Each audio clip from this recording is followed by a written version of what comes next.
Regretfully, Natalia Tartarchuk, friend of the conference and Distinguished Technical Fellow and VP of AAA and Graphics Innovation at Unity Technology, is unable to be with us today to deliver her planned live.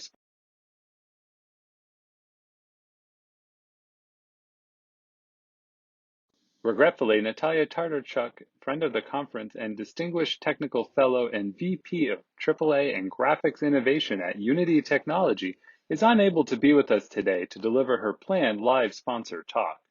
Her department did send the following slides and the note that Unity at SIGGRAPH website will be available July 20th with additional information and resources. Attendees can visit their events page on unity.com for more information.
Hello and welcome everyone to day 3 of HPG 2021. I'm going to be introducing our 2 invited speakers for this session. The first of which is Anders Drachen. Anders, if you'd like to take the podium while I introduce you. let's see. Anders Drachen currently serves as professor at the Department of Computer Science at the University of York. He's the head of analytics at the UKRI Audience of the Future demonstrator, Weaver, which is building new data-driven audience experiences across esports and sports. He is also the manager of the Arena Research Cluster, an international research network focused on innovation in esports and sports. His award-winning research has seen worldwide media coverage, and his books have seen hundreds of thousands of downloads, forming standard works of reference in game data science and games user research. His work has assisted major international game publishers, as well as SMEs, to make better decisions on their data. In his private life, he writes books for children about technology and economics. Anders will be sharing his talk entitled Fireballs and Lightning, Visualizing Esports Experiences. Welcome, Anders, to HPG. Thank you very much, Joseph. Thank you for the kind introduction. I'll see if I can make this work. So how do I see my screen? Sorry. There's a monitor in the top right that says share screen, like a monitor icon. Got it. Perfect. Excellent. I apologize, everyone. Still trying to get used to the system here. It looks great. Okay, excellent. So the screen is up. Yep, everything's looking Perfect. good. Excellent. Well, good morning, everyone. Today, I would like to tell you a little bit about how data visualization is used and can be used in the fast-growing esports market. But to start with, a little bit of background. It's worth mentioning that hundreds of thousands of video games are released every year. In each of these games, it's possible to record and analyze every minute action carried out by the players and the reactions of the game system. This, combined with several contextual sources of data, means that a game title can generate enormous amounts of data.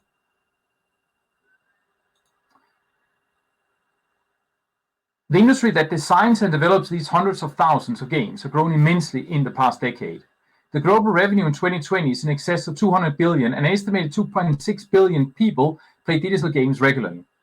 These users come from across all demographics, cultures, and geographic regions. And they play games using a great variety of devices, and not the least mobile phones, which account for over half the market. Furthermore, the marketplace is effectively global thanks to online distribution channels, meaning that any title competes internationally. With the introduction of telemetry tracking technology, we've gained the ability to collect detailed behavior data from games, which led to an explosion in user data. Now, due to the availability of data, new business models have also been enabled. Where games used to be products that we bought in stores on a desk, they're now something that we download and we persist for a long time. They become games as a service. And this in turn has led to the introduction of live operations teams within the gaming ecosystem. So games are now big data. And this has required the rapid introduction of data science and data visualization in the creative industries, colloquially referred to as game data science. There is as yet no commonly accepted definition of what game data science is, but basically game data science is a collaborative domain of inquiry that combines multiple disciplines towards extracting meaningful insights from game data. In the vast majority of cases, this means analyzing telemetry data to support the decision-making in the industry. However, there's a very rapidly growing interdisciplinary body of work that also looks at using game data science as a basis for supporting research across numerous disciplines, exploring new algorithms, studying human behavior, understanding teamwork, and much more. And the vast majority of this research happens in the industry, not at universities. In academia, we are outcompeted by a factor about 1 to 500 in terms of number of people involved. The history of game data science is very short, but wow, have things happened fast. In a decade, we've gone from beginning to collect behavior data in games and to having in some places AI systems driving real-time adaptation and dynamic profiling systems. This rapid innovation was heavily aided by the introduction of online social networks, smartphones, and the introduction of free-to-play business models in games. This in turn has aided the expansion of the industry into developing more persistent games that are played for years, and the adoption of machine learning and AI towards taking advantage of the longitudinal data thus generated. So today we see games adapting in real time to the player, powered by sophisticated profiling tools. Frankly, not a week goes by in where I do not see some sort of surprising innovation within this domain. Now, games data is a somewhat nebulous concept in its own right, but broadly refers to any data derived from game systems or the context that games are played in. Such data can be incredibly high dimensional. A typical media commercial title generates thousands of behavior features across potentially dozens to hundreds of millions of users. Potentially every single action taken by a player can be recorded and analyzed. Less massive in scale but highly important are production data, as well as data derived from the physical infrastructure of games. A fourth source is data from any other situation that might be useful for the purpose at hand, for example, interactive games art. But moving back to esports, these are a truly diverse set of games. Fundamental esports are digital games played competitively. In theory, any game can be an esport, and the domain is characterized by an incredible degree of creativity and in inventing new types of esports or evolving existing ones at a very, very rapid pace. Let's take an example. Let's consider Dota 2. Dota 2, in a nutshell, is a team-based game. 2 teams of 5 compete for resources to evolve their characters and destroy the enemy base located in the opposite corner of the team's own base. It's an incredibly fast-paced game where sub-second behavior can make all the difference. Let's look at some gameplay. Catching up, they just need a crit now from it. Oh, sorry. Base, and he's not going to be able to get in 4 hits, but still, he gets a big hit that does manage to claim the kill. Now in mid lane, the Liquid are going for a long dive in, hoping to be able to catch the Winter Wyvern. Instead, going to have to turn around and go for the Bristleback. Bristleback's going to take so much magic damage straight to the face off that cold embrace. If only he could have faced the... As you will have noticed, the screen is virtually overflowing with data. Dota is an immensely complex game. It might at heart be a team-based arena game, but the game integrates a huge number of fantastical features impossible in physical sports, which makes for a vast and highly complex data space. It also constantly changes and evolves. New heroes are added, existing heroes change, new features are added to the map, and so on. That being said, esports has many similarities with physical sports. There are competing teams, specified playfields, and so on. Furthermore, esports broadcasters cover matches in ways that are very similar to traditional sports, and currently that is linear, one-size-fits-all passive media consumption. However, audiences in esports are not just viewers. They're players and they are creators, and they want to learn and take charge of their experience. We see this in the way that the esports community utilizes data to learn about how to improve their own performance and to create experiences for each other. Now, about 500 million people watch esports and even more play esports games. The audience is predominantly young and are early adopters of technology. They're also, as a whole, very comfortable with data. We view these as the audience of the future, and esports as a microcosm of what sports and other types of entertainment may look like in the future. Now, esports is by now a global phenomenon that has exploded in popularity. From a worldwide audience of roughly 320 million in 2016, today now about 580 million people play esports worldwide, supporting a $25 billion industry. Now, from a data science and data visualization perspective, esports is an amazing playground. Millions of matches are played every single day, and detailed data from each of these is made publicly available by an industry that actively seeks to involve the community in working with data. And every single graphical asset in these games are also available. Now, this has created a culture of data literacy, which sees more than 2 million streamers presenting data-driven analyses and dozens of millions interacting with their own performance data and those of others, analyzing data, visualizing data, creating new graphical experiences to improve their own performance or analyzing the performance of others. So in esports, the competitive action takes place entirely within the virtual world. And this enables us to create never-before-seen immersive experiences for audiences and players that mix and combine virtual worlds, live data, and storytelling. A central challenge, however, for esports to reach broad audiences is their complexity. Here, for instance, we have Dota again, in which 2 teams engage in multiple parallel objectives. It's pretty hard to follow the often fast-paced action with the naked eye, and important events often happen simultaneously on different areas of the map, but broadcasters only have one camera. Yet market research shows 2 things. First, one of the primary objectives of watching esports is to learn and become a better player. And second, there is a large number of potential esports viewers who are, however, intimidated by the complexity of esports. So dealing with complexity is an important challenge, not just to retain and deepen engagement with existing audiences, but also to grow the audience base. But there is also a very important opportunity. For Dota alone, incredibly detailed tracking data is available. More than 1.2 million matches played every single day. We can utilize this data and all the graphics from the games to make Dota 2 even more valuable to the various stakeholders, from the professional teams to the amateur players, audiences, broadcasters, and everyone else in the esports ecosystem. And here's where I would like to introduce you all to Weaver. Weaver is an £8 million Innovate UK demonstrator project. We started in 2019 and just wrapped up, moving into its commercial phase. Weaver was funded by the UKRI Industrial Strategy and is led by ESL, the world's largest esports tournament organizer, and comprises 7 companies across all aspects of media production, as well as University of York, which acts as the R&D hub for the over 50 people involved. Weaver is an example of how interdisciplinary data science and data visualization projects can be. The project works across multiple domains of research, but the different strands are connected by the focus on utilizing esports data to inform a variety of stakeholders and to drive the user experience not only inside these games, but also in the ecosystem around them. So what Weaver is fundamentally trying to do, using a combination of graphics and data and experiences, is to blend 3 types of immersion: sensorial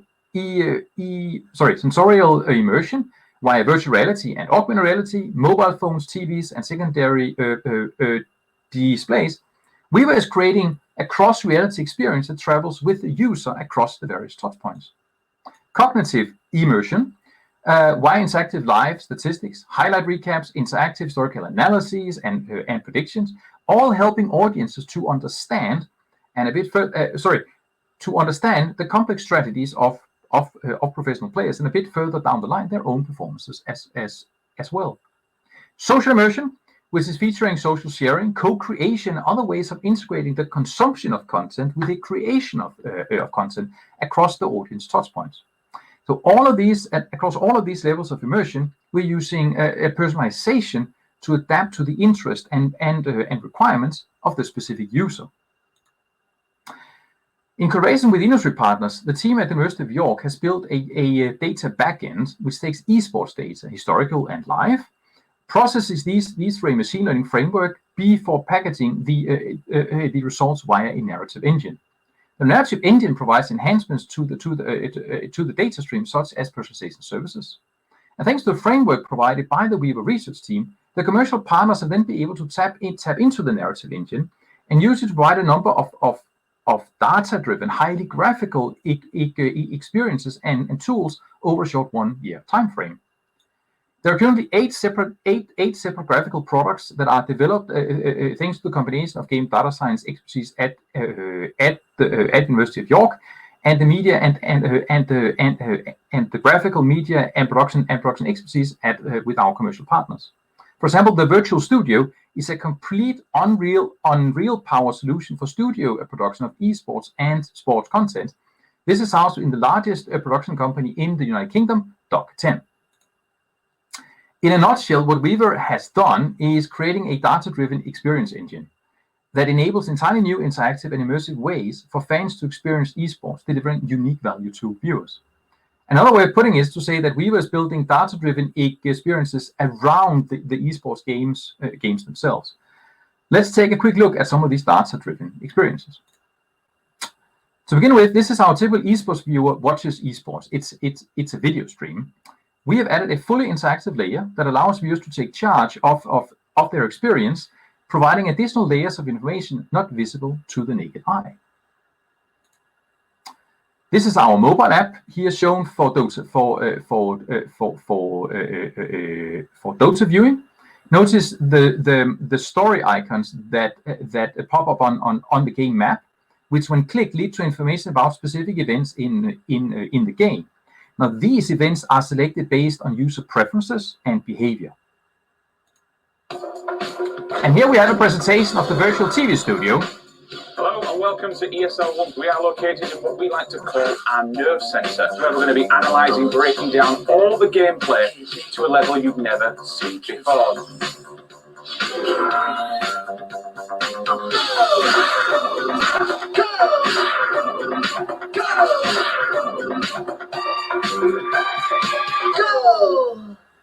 There you go. Notice the combination of an analysis table with the added ability to load in game graphics. We also have an integrated 360-degree telecasting, which brings you right into the action of the arena floor.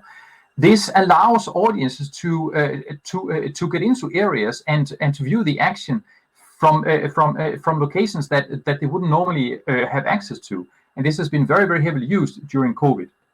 Inside this environment, user can also call up various types of data-driven analysis, such as dashboards and reports, etc., all driven by the Weaver engine. And here's our virtual reality environment aimed at providing a social experience for esports viewers, again informed and powered by data.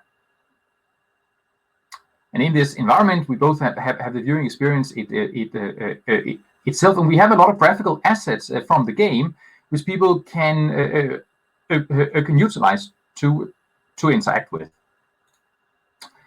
We've also developed various data-powered production dashboards, which help tournament broadcast teams monitor the game. From this particular dashboard, operators can click any element, and on-the-spot generated graphic is shown on the live stream.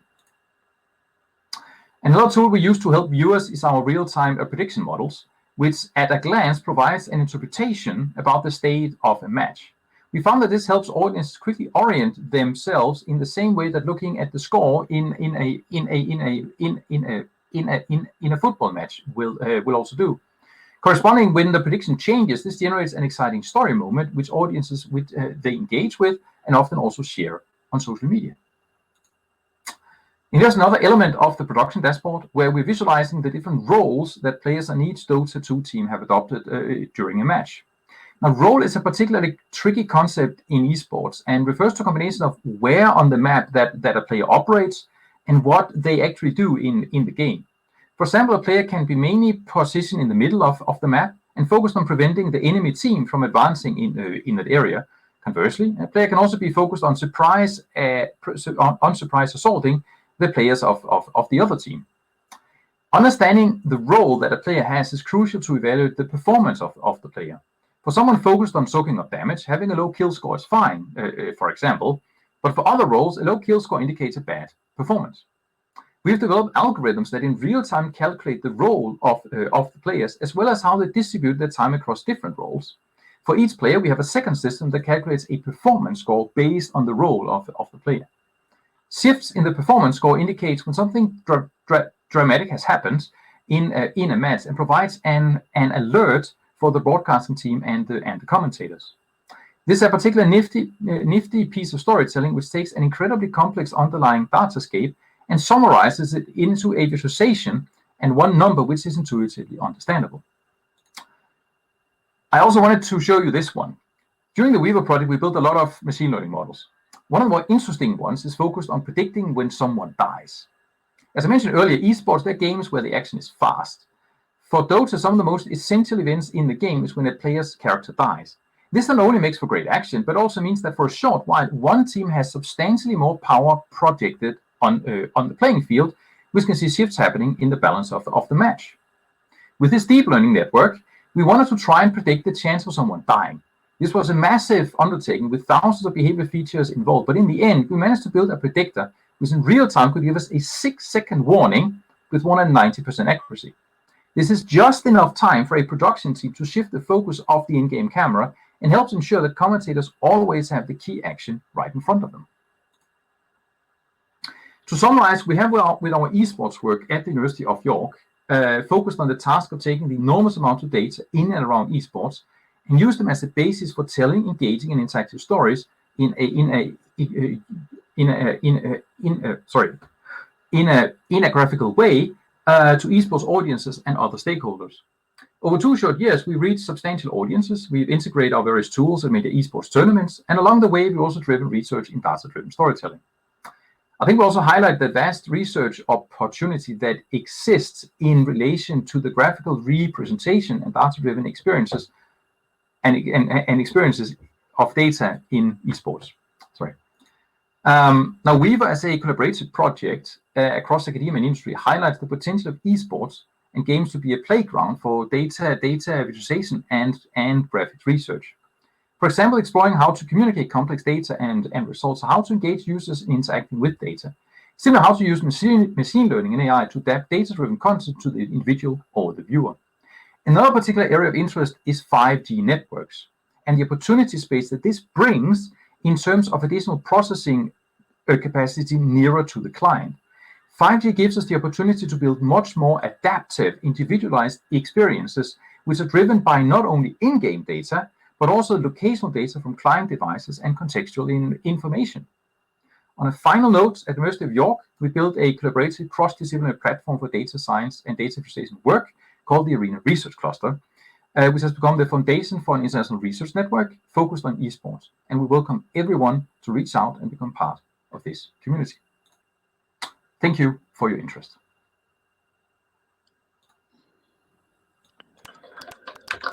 Great. Thank you, Anders. A very interesting talk. We have some time for some questions. If anybody in the audience would like to ask a question, you're welcome to press the button to cue to the mic. Or you can type a question in and people can upvote the questions in the question box. While we wait for that, I have a couple questions I'm curious about. So I noticed you have a couple features that you're adding in Weaver for Dota 2, and Dota Plus provides some similar sort of data analytics and like metagaming for players. And in addition, Dota 2, I believe, has a VR spectator mode built into the game. So I'm curious how the things you've built with Weaver kind of distinguish themselves from what's sort of built in and provided by Valve. So the key difference here is that we are building many audience touchpoints. So you have, so whether you're on a mobile phone, a VR headset, a second screen monitor, or your television, we can follow you, and we can integrate all your preferences and experiences and across all of those touch points. We also provide a lot more interaction. We recognize that players are also creators, and one of the really neat features of the gaming of the esports environment and the larger gaming environment also is that people are not just consumers of information. They also create it, and we take that very much at heart. We want to empower everyone to be creators also. The current Dota 2 VR solution that Valve is providing is merely a viewing experience. It doesn't give you it doesn't give you analysis. It doesn't give you feedback. It doesn't personalize to your preferences. Mm-hmm. It is a living room with a screen, and you also go into the virtual environment of the game itself. Our VR solution is engineered to do that, but also it allows you to socialize and interact with others, just as you would at a football match, or if you were in the arena. And from that virtual, also you can also call it various types of analyses and data. But very cool, also you can, from that virtual reality environment, you can teleport directly into the 360 degree live stream. So you can go from virtual reality and teleport to the arena floor itself. And in that arena floor, you can also customize it with your own data windows. Sorry, okay. That was a long monologue. But, yeah. That's great.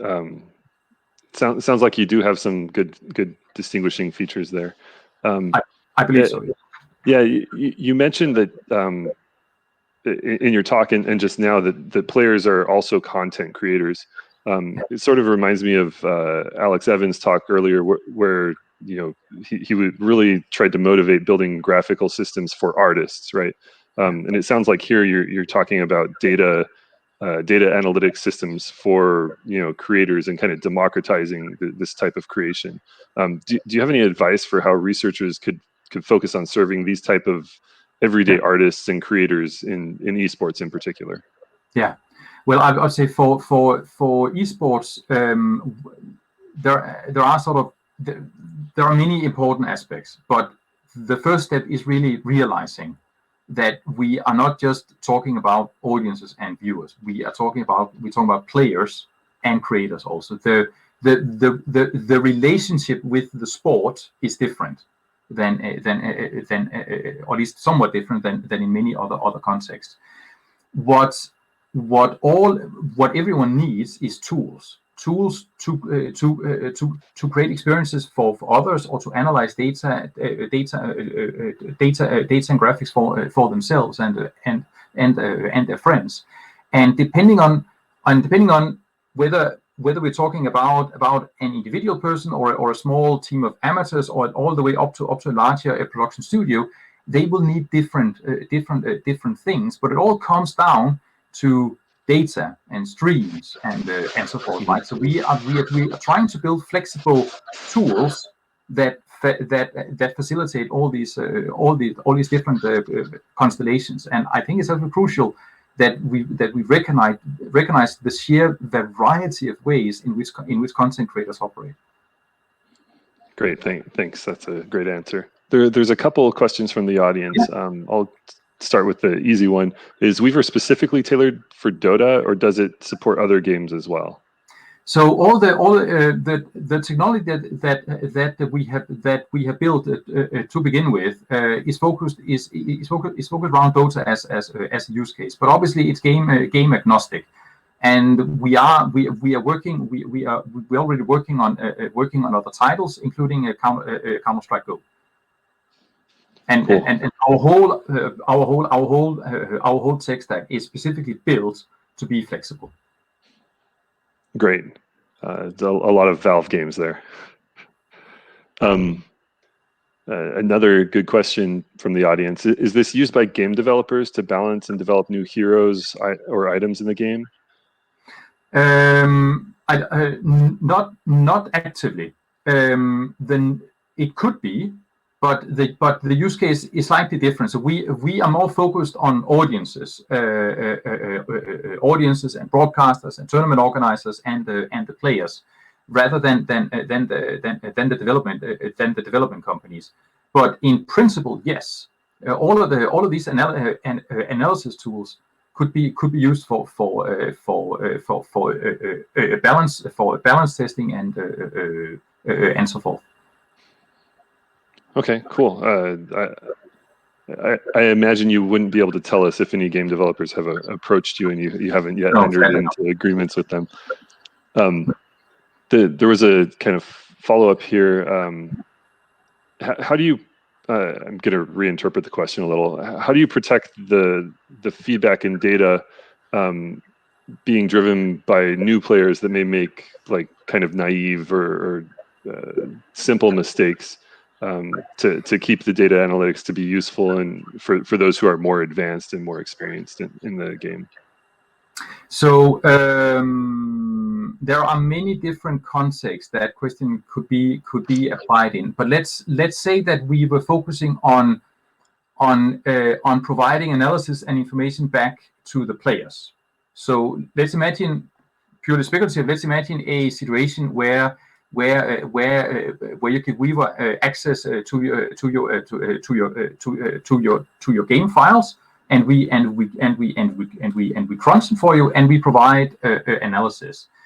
What we would try to do there is to personalize everything for the user. So, for example, when you sign up for an account to utilize our systems, you have the opportunity to give us some information about, for example, how experienced are you? What's your favorite team? what you like to watch, etc. Right now, the end user is completely free to choose how much or how little of this information to give us. But the more information we have, the more we can also personalize everything for that viewer. And it is definitely a key question in all all types of game analytics, that when we provide information back to the players, we have to provide it at a level with which the player is comfortable. We have to take into account a lot of things such as accessibility and the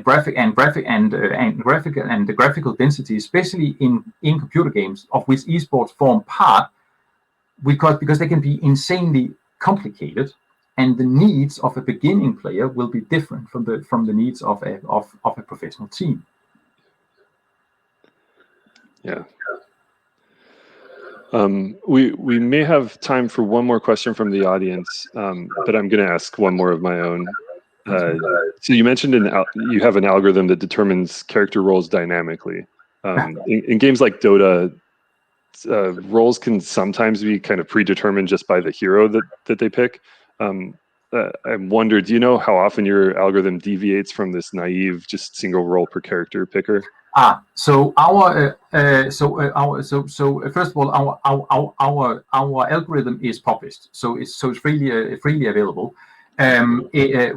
What essentially what we do is we do not take into account any kind of predefined roles. We ignore that completely, because there are many heroes that can be played as different roles, and the community is always figuring out new ways to utilize heroes. So, for example, you might have a hero that is more commonly played as a carry. It's designed to be played as a carry, but then suddenly someone is playing it in a different role. This has happened, for example, in major tournaments, where a particular team starts playing a particular hero in a very, very different way, and it surprises everyone, right? So our models, they have to operate on the data that we have, not only historically for that hero, and we have to be careful that we operate within the relatively recent history, because the hero changes, etc. Right, and also the live data from the match. The roles can also change. You can have someone starting out in the mid lane, and then later on they change, which is why we need dynamic systems. Okay, that's a great answer to that question. Thank you. Well, seeing no other questions from the audience, I want to note that we have a room to continue discussing with presenters after the session and during the break. If you could be available there, Anders, that would be great. Some people may have a few more questions. And everyone, let's thank Anders for the great talk. Thank you so much. Thank you.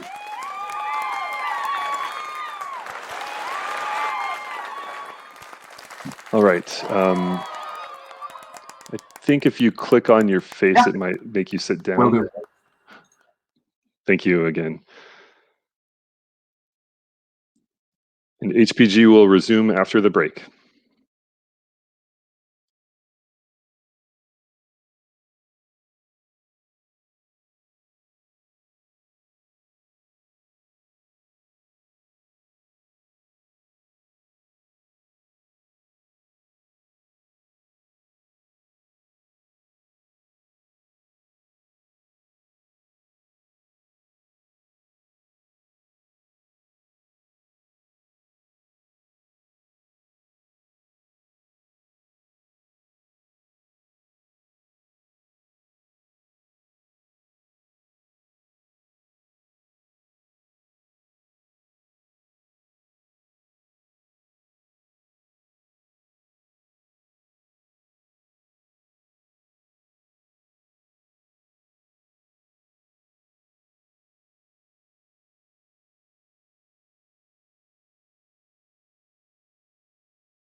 Hello, short announcement before we kick off today's technical paper session. Please don't forget to vote for the best paper. You can find the poll in the lower right corner here in the auditorium. You can vote and even change your vote until the student competition starts tomorrow.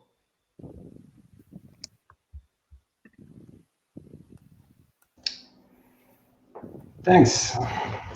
Welcome, everybody. This is the compression session of HPG 2021. My name is Tammy Bubecker from Adobe Research, and I'll be chairing this session.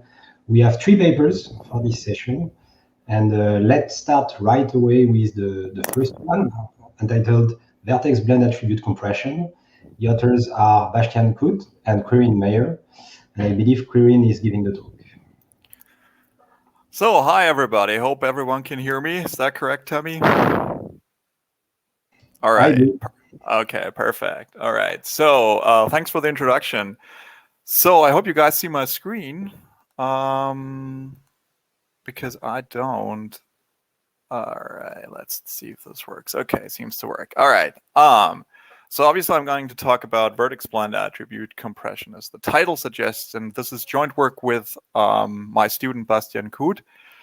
And yeah, we're in the field of computer animation here. So in the context of Vertex-Blend skeleton animations, as you call it. And this type of animations are, let's say, attribute driven. So what's a vertex attribute again?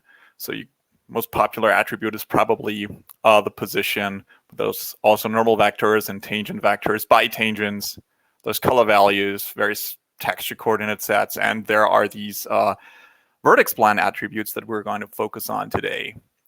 And the problem with those attributes is that if you have complex scenes, they can be very heavy on memory, so they can take up lots of GPU memory. What is even more severely in many applications is the fact that they have to be pulled into the vertex shaders, and that will cost you bandwidth, and effectively this will reduce the performance of your rendering. And if you run on a mobile device, this will also drain your battery. So what people do is they reduce those data types typically to smaller data types, but that might not help in all situations. So there are specific compression techniques that are specifically tailored to do the decompression in a vertex shader. So there's methods out there that deal with positions. There's lots of methods that deal with normal vectors. There are some methods that deal with tangent spaces, and you can more aggressively quantize colors and texture coordinates there. But there's nothing really out there that handles the specific properties of vertex attributes, and those are actually very nice. So let's have a look at those today. So let's recap what vertex blending actually is. So vertex blending is happening on a mesh, and underneath that mesh, there's a coarse version of that mesh, which is kind of like a tree-like hierarchy. And you can imagine this is a skeleton, and the gray tubes there, those are the bones of the skeleton. And with each bone, we have an animation, we have a transformation associated with it. Those are the A's of I's here.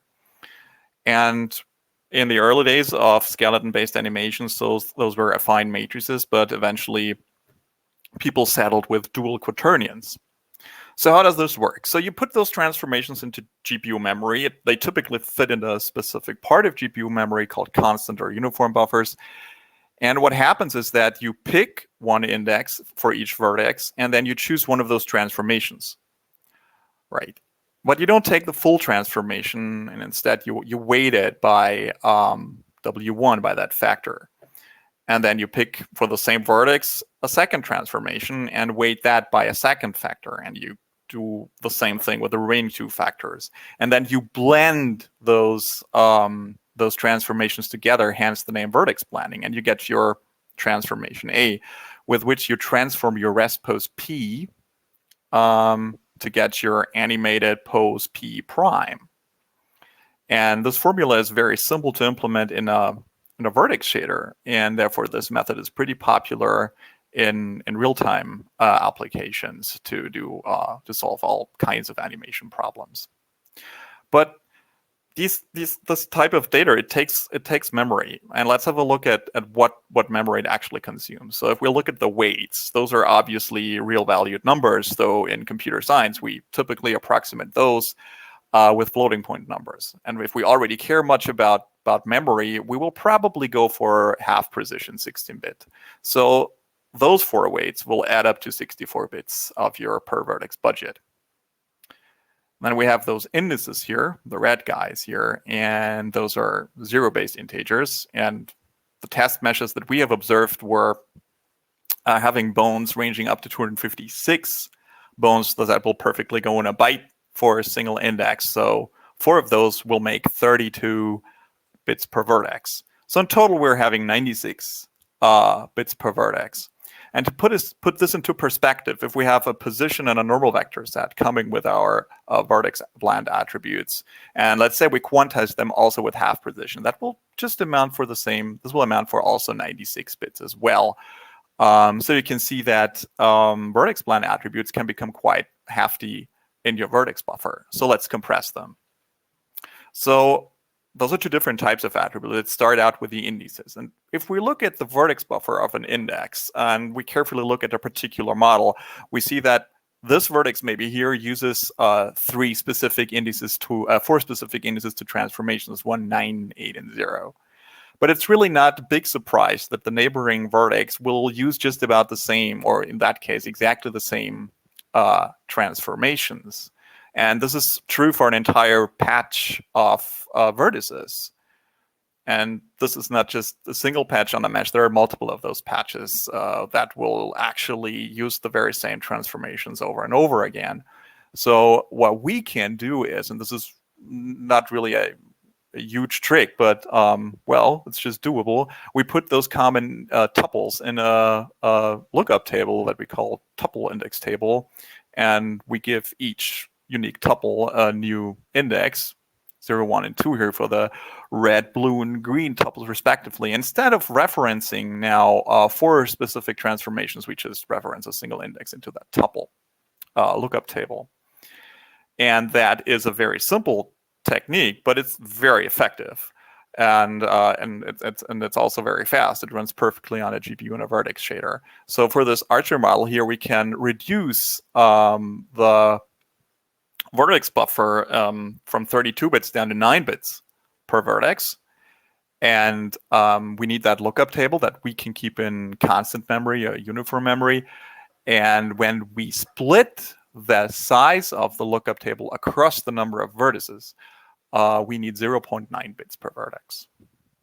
So this is very simple, very efficient, done on a GPU. So let's move on over to the weights. And the weights are floating point numbers. And a floating point number consists of a signed bit. And if we have half precision, we have 5 bits for the exponent, and we have another 10 bits for the mantissa. And if we look at the distribution of those floating point numbers, we see that they are quite non-uniformly distributed across the array. And what we know from our weights is that they are always bigger than 0. They're in fact convex. There's more to this. But let's start out there with knowing that they're bigger than 0. So that means that we can remove the sign bit completely and focus on the positive part of that array here. And then since again, they're convex, they're guaranteed to be smaller or equal to 1. So we can ignore that part that's above 1. And this effectively saves us a sign bit. So we can focus on that area in the section from 0 to 1. And there we see there's quite a non-uniform distribution. So we have more floating point numbers closer to 0 than we have to 1. And this is somewhat, well, a little bit contradicting to how vertex weights are blended together, because weights that are small, they will only contribute little to the final transformation. Yet we give them more information and therefore more bits because they're quantized a lot finer, as you can see here. Right, they're a lot finer over here. So that means they require more bits, but ultimately they become less important in the final transformation. And we found really no particular or obvious reason why we should attribute more bits to smaller weights, and therefore the only conclusion that we could take was to use a uniform distribution across the unit interval here. And that effectively means that we can have the same maximum error as half precision with just 11 bits. There's a little caveat here. We don't really get the 1, but we want the 1 because it's an important weight, as we'll see later, or when you look at our data sets. And therefore, we could use an extra bit just to get that 1 over there, or we could be a little bit more pragmatic and just sacrifice a little bit of our maximum error, coarsen the sample spacing and our fixed point representation, as we usually do that in computer graphics, like for example with colors. So very simple trick. We have the same maximum error at this floating point, but we save 20 bits. So this might not shock many people of you that fixed point representation is usually a better choice than floating point representation. And what's also pretty interesting is that, again, the weights are convex. So that means they sum to 1. And so we can compute one weight from the others. So that's also pretty interesting, right? So this is probably a very straightforward thing everyone would do if he or she has a problem with Vertex-Blend attributes. So we can go down to 33. So these are probably more naive methods for doing this. But now let's have a look what we've actually done here. So we have 3 weights, and they all go from 0 to 1, so they form a cube, right?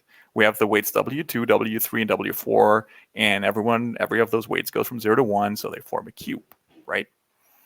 A unit cube. But let's have a closer look at those weights.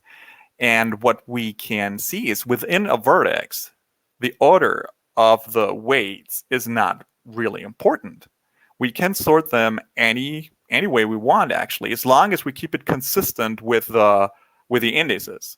So we go ahead and sort the weights, and making W1 the largest weight. Note that we don't have to store W1 explicitly because we compute it, so we just keep W2, W3, and W4.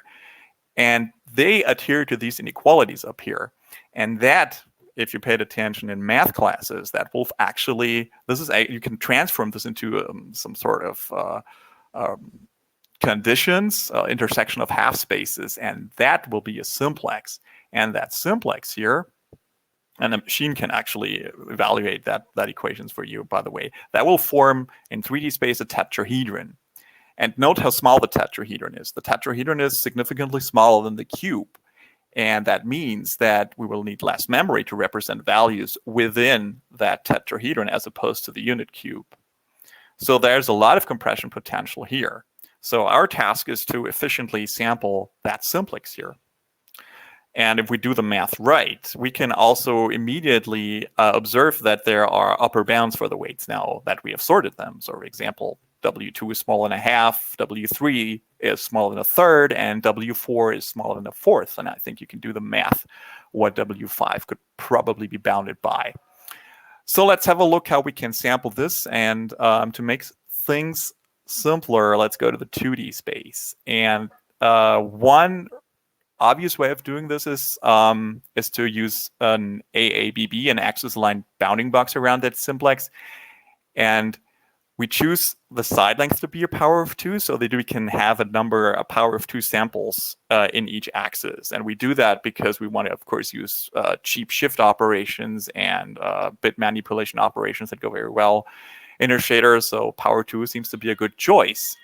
So if we take a look at W2, we now know W2 is smaller than 1/2. So to be as accurate or have the same maximum error as a half precision float, we need BM bits.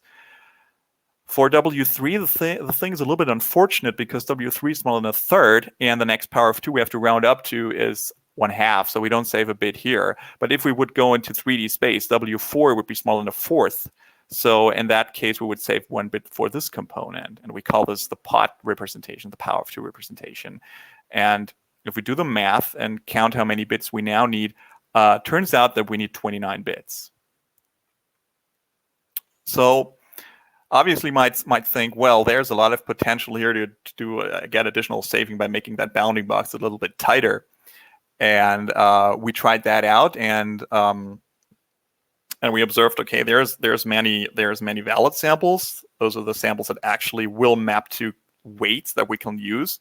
But our representation can, in fact, represent invalid weights. So there is the reserved bits that will never be decompressed. And so even if we make the bounding box tighter now, we're not going to get rid of these invalid samples. So our task is to have a representation that will only contain valid samples. And this is clearly the optimal representation. So what we do to this end is we take the simplex and we intersect it with our isotropic Cartesian grid. And then we enumerate those samples that are only in that intersection from 1 to 18. So we have a zero-based index running in like a scanline fashion across the simplex. Right. So, and if we have a weight that we would like to quantize, we quantize it into the j direction, and we give it a unique index along the j axis, which used to be the W3 axis, and then we quantize the I direction. And then in this particular example, that weight will become will be boiled down to the number 9 here. So how can we compute the number 9 here? So we call this here the optimally compressed weight Wij, and the question is, how do we get it? And there's a nice, interesting observation that we made. So we sheared that simplex over such that the axes coincided with the coordinate axes. So this is effectively done by subtracting j from I, as you can see here in the yellow box. So therefore we call it delta weights, because it's very much similar to a delta code, and eventually you get a sheared simplex. But that shear simplex is crucial to deriving the formulas that I will show you. So now the delta weight is going to be 2-1 as opposed to 3-1 as it used to be in the previous slide. Right. So this is how you can go to delta weight. So this would be 2-1. So how do we compute that? So first of all, we need what we call a base index, Sn of j. That is the first index in that row, and we just simply add I on top of it. And Sn of j is kind of tedious to derive. You have to use lots of discrete sums or discrete integrals. Basically, you integrate over the number of samples per line, and believe me, this is really a nasty thing to do by hand. So right, yeah, really, really nasty. We put the formula in the appendix, but yeah, it's really tough. So it turns out we come up with a quadratic formula here. If you think about it, that's the only thing that can happen. So, but we need this particular formula for decompression. So just imagine in a vertex shader you have the weight W, and you would like decompress it. So what you have to do is you have to compute I0 and J0. So what you need to do is you need to find the base index, like that surrounds your weight that you would like to compress. And you could do a binary search, but we figured that binary search is too slow in a shader, so we cast it into a quadratic root finding problem of the continuous function S tilde of j, and then rounding the continuous root down would give us the discrete root. The problem is, however, that there are some numerical changes, but I can spoil a little bit that we fixed all of them. So in case W is close to a base index, you have to use a simple extra check to make sure you're on the right-hand side of the base index. And if it comes to the apex, your function becomes really nasty, and you get numerical instabilities. But there's a simple numerical trick that you apply here. You just mirror the function, and you switch the floating point position exactly to where you need it. So we get a mirrored weight W prime, and then you can get the root pretty very, very stable. Like, we didn't encounter any problems with those precisions, but we tried. And you see this is a very straightforward formula. So once you have J0, you can go ahead and find I0 by this simple equation here, and then you just need to undo the delta code and compute W3 and W2 and W1. So there's a 3D version of it, and the derivation of the formulas is even nastier. So you have to stack multiple of those triangles, and you get a 3D weight, and you have to do a 3D quantization and a 3D delta weight, and you get an optimally compressed weight U in 3D, which contains a base index for the triangles. Then you need the base index for that particular row, and you have to add the column index. So this is a quadratic function, and this is a cubic function now. And if you think about it, it's clear that it's got to be a cubic function. But for decompression, you have to do a cubic root finding, and we find a closed form solutions for that we can even approximate pretty nicely. So they run extremely fast in our shader. And for that problem here, we have to run a quadratic root finding problem, which we've just solved for the 2D or 3D case. So what we've done, essentially, we have removed all the invalid samples here. So therefore, we have only valid weights left, and we have an optimal representation for independently and identically distributed weights. So we call this optimal simplex sampling. And turns out that we can reduce the number of bits required under 25.8 bits per vertex for the weights. So if this is a pretty odd number, so we compare it with real numbers that you would use in the real world. But we compare it against our uncompressed representation with 64 half precision weights and 32 bits for the indices. Then we have an error, a sample spacing of 4.9 times 10 to the power of -4. And we have this mass choreography scene here with 25 different characters. Each character has up to 256 bones, and we have up to 34 vertices per character, and you see 1024 instances here. And on a quadro, we can render at that frame time. For our representations that we've just shown, we're using 48, a total of 48 bits, and we need 10 bits for the indices. And plus 1 for the lookup table, and that leaves room for 38 for the weights. And we get those accuracies. And note that our sample spacing is a lot better than that one of floats. It's not really surprising, in fact. But what's really nice is that even though we do a quadratic and a cubic root finding problem, we're still faster than the uncompressed representation. And the same thing holds for a RDX, right? So so in total, we can sum up, oh, thank you very much. That's very kind of you. So we're 50% smaller, 70 times better sampling, and we're 15% faster. That's great. So what have we done? We have run a very simple algorithm for hashing indices. And we have carefully analyzed how we can order weights in space and came up with an optimal sampling for that space. So what do you get? Well, how is run compression? We have O(1) algorithms for compression running extremely fast, even with our non-optimized version. Decompression is O(1). You get a compression ratio, as you can see here, for the indices, and about 2:1 for the weights. Index compression is lossless, and for weight compression, we have a controllable error. And depending on how you feel, that you can consider that as lossy or lossless. And it's optimal. That's great. So, and you don't have to reorder vertices. So you can use, or triangles, you can use vertex cache optimizations as well. Decompression runs in a vertex shader. All you need is a vertex shader. No fancy compute stuff. It can go on a run on a mobile device probably. So get less memory, you get more bandwidth and faster rendering. Should be easy to integrate. Bastian just set up a GitHub repository. And you can even get additional compression ratio using a general purpose codec. We have results on that in the paper.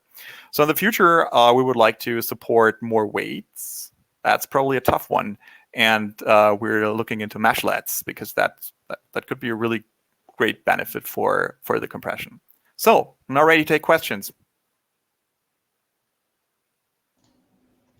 Thanks a lot, Quirin. You're welcome. Very, I see the people are cheerful. This is a really elegant method, and the numbers are really impressive. So if people have questions, please stand up to the queue, to the mic, or you can write your question also on the left. Oh, it's Simon. I see one person, Simon. Hey, good to see you. Please go ahead and ask your question. Hi, yeah, oh, great work. Really love it. I love stuff with compression. I know. Just a couple of questions. How many different sort of sets of bone weights do you normally sort of get after you've kind of reordered them, typically in your models? Well, we need 10 bits, so typically about 10 to 11 bits. So this would be 1024 up to 248 sets for. We have a number on that in the paper. Maybe if I can, I put the paper. But it's we were totally astonished. Bastian came up with that idea, and I was like, "Whoa, that's really good." So Bastian's chiming in. So he's my student who did that. Mm-hmm. Yeah. Okay, because I'm just trying to think how much space you need for the constant areas, and obviously if you're a mobile device, there's probably some competition for how much can be packed into that. Because you don't want to go back out to memory and do a second indirection because it's no, you don't. It's about 500 clock cycles, so it's a killer. The second question. So the lookup table, the mapping for the compression of the weights themselves. So you were doing in planes. I can see that. Have you contemplated whether that could be a built-in function in hardware? And if so, have you looked at sort of like what that would be cost-wise to just say, no, right? Okay. No, I haven't. I'm just using hardware. We should probably talk about that. I mean, I've been really. Yeah. I thought about this would be a great thing because it's having more weights. I don't know about having more weights. You probably could pull some tricks and have hardware like come in. Like it's similar to division actually. So or root finding or square root computation. So and what sort of precision do you expect? Would you normally expect to have on how many? Sorry, I watched the bit, but I didn't see how many bits precision do you expect to have with your with your divisions? So the largest weight could be up to a half, but how many what bit depth do you normally? Like from the weights, we tried out. Well, we tried out to get single precision. But to decompress single precision, we needed double precision, right, Bastian? I think we managed to remove all double precision, and we needed, I think, a couple operations with long, like 64-bit integers. But if you want to match the precision of single precision floating point, if you really want to do that, you probably won't. You probably won't, because if you look at the weights and the animations, we have computed some bounds of how much precision for weights you actually need for specific resolutions, but nothing yet that we could publish. But you never need single precision float. So what you're saying that it's at least for the highest precision one, you're going to. You obviously don't need any more than 23 bits or something like that. Presumably. No, 20. Okay. I think 25 would be sufficient. Okay. So one more than the Mantissa has. Okay. Two more. Yes. Right. Okay. Thank you very much. You're welcome. The next in line, Ben. Please go ahead. You're muted, Ben. You're muted.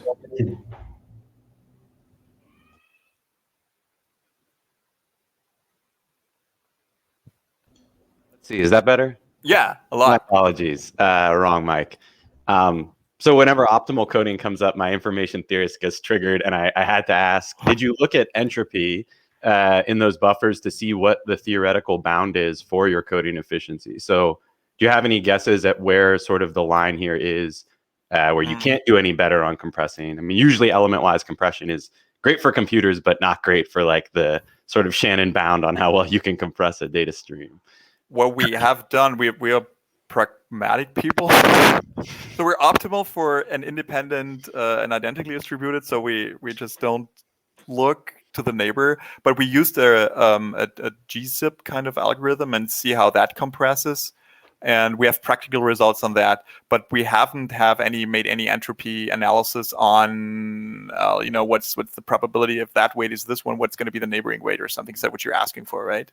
Yeah, kind of the distribution. Okay. Is there a distribution you can cheat on inside of there for larger block coding? Yeah, this is what we're looking into for meshlets.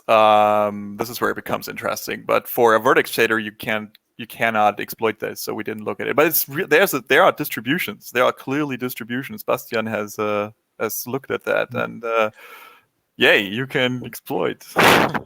So it's like for a weight table, it's more likely for the first weight to be pretty high, and all the other ones very, very low.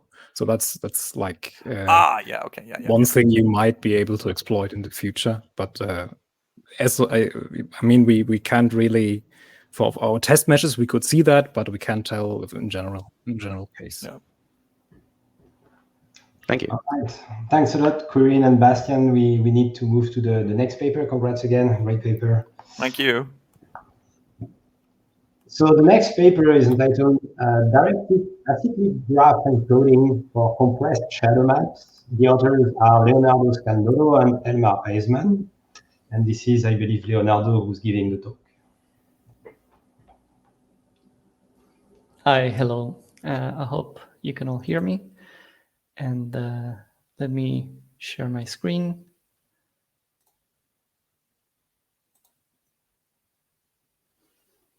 There we go. Okay, so yes, thanks for the introduction. So this is work we did with Elmar Eisman. And so I will start with a question, which is, why do we need to compress shadow maps? And well, in most applications, static geometry is a large part of the scene. And it's very common also to have static lights, such as the sun. And therefore, we end up with a lot of static shadows. So it would make sense to pre-compute them. And so the traditional approach for pre-computed shadows is to use light maps, which is pre-computing shadows on surfaces and storing them in textures. Now, unfortunately, this means that static geometry cannot cast shadows on dynamic objects. So we want a solution that allows us to, for every point in space, determine whether it is in shadow or not. And you can think of a very simple technique, which is to just pre-compute your typical shadow map for the whole scene. That would allow you to cast shadows everywhere. But if you do this, you will quickly see that for a big scene, or even for a medium-sized scene, a single static shadow map is really not enough. You will get these blocky artifacts because you don't have enough resolution. And you can go to the limit of 16K by 16K, but you would still fail. You need resolutions in the order of 100,000. But usually, you cannot fit that in memory. And so this is where compressed encodings can help, and specifically compressed encodings that provide fast random access. And there is some successful previous work on this field, mainly using directed acyclic graphs, tags, or multi-resolution hierarchies. And I will now explain both of these solutions in quite some detail because, spoiler, our solution sort of uses ideas from both. And so tag-based shadows encode shadow information as a really huge binary voxel grid. That means you have a very, very large voxel grid where voxel contains 1 if it is lit and a 0 if it is in shadow. And this very large resolution grid can then be encoded as a sparse voxel log tree to bring the memory down to only a few gigabytes. And then you can compress it further as a DAG, and that will bring it down to a reasonable amount of memory, maybe a couple 100 megabytes for a very large resolution. And so what do DAGs do in order to achieve this? So they compress tree structures by finding equal subtrees at any level. And they then, once they find these equal subtrees, they keep a single instance and redirect pointers to that instance. So DAGs sort of fully exploit the structural similarity in a tree. And the evaluation is very simple. You just traverse a tree. But their depth resolution is kind of limited. It's limited by the voxel resolution. And filtering is fast, but you can only do it at the highest resolution level. Now, multi-resolution hierarchies do something different. So they encode a typical but very, very large resolution shadow map or depth map. And the key observation they use is that for a single texel in the shadow map, that texel represents a ray that goes from the light source towards the scene. If you took a look at that ray, it goes from the near plane at depth 0 to a far plane at depth 1. And so shadow maps normally store the depth of the first intersection. But if we continue to trace that ray, we will go through the first object and out the back. And the key observation is that we use that stored depth value to compare to other depth values behind or in front of the objects to do a depth test. But any value within the object, as long as it's close, will work the same. So that means that we have an interval of possible values that we can store for each pixel. And so multi-resolution hierarchies exploit these intervals, and the main operation that they use, and they do it over and over, is to look at the intervals of 4 neighboring pixels. And from those, we can create a new interval that is the intersection of as many of the originals as possible. So in this case, you can find an intersection between 3 of the intervals. And from those, you can create a new interval that can replace the 3 original ones, because any value that we choose in this intersection interval still works for the other 3. So we can then store this new interval as a low resolution representation along with the non-intersecting ones. And when querying for the depth value, if it doesn't exist at the high resolution level, then we look for the lower resolution one. If it exists at the high resolution, then we just use that. And so you can think of doing this again and again, sort of in a bottom-up manner for a whole huge shadow map, and you create a hierarchy of very, very sparse grids. And in the end, these grids are stored as a quadtree. And in this quadtree, some nodes are empty, since they are there only to keep the connectivity to lower levels. And then the fill nodes, here we associate initially an interval to them, but eventually they just store a depth value within that interval. And so multi-resolution hierarchies exploit hierarchical similarity mainly, and are also very fast to evaluate, also just traversing a quadtree. We can even do hierarchical PCF filtering, meaning that we can traverse the quadtree down to the level only where the filter kernel matches the pixel footprint. But there is no tree structural similarity captured. There is subsequent work called merged multi-resolution hierarchies that tries to do this. So it captures some structural similarity by looking for similar structures at the same level in the multi-resolution hierarchy. And that means that it looks for subtrees with the same structure. But now the goal is to be able to do the same as DAGs do, right? But you cannot do it unless the corresponding intervals have an intersection. So you create a new tree or a new subtree with the intersection of the intervals, and then redirect the pointers to that. So that captures some structural similarity, but it's very limited. So what do you propose? So our goal is to combine the strength of both representation DAGs and multi-resolution hierarchies. So starting from a multi-resolution hierarchy, or better said, the quadtree that represents a multi-resolution hierarchy, we want to fully capture the structural similarity in that quadtree, the same way DAGs do. And the way to do this is to decouple the quadtree structure from the intervals in a way that they can still be linked. In this way, we can compress the quadtree as a DAG, so we fully capture its structural similarity. And additionally, we can compress the list of final values starting from the intervals.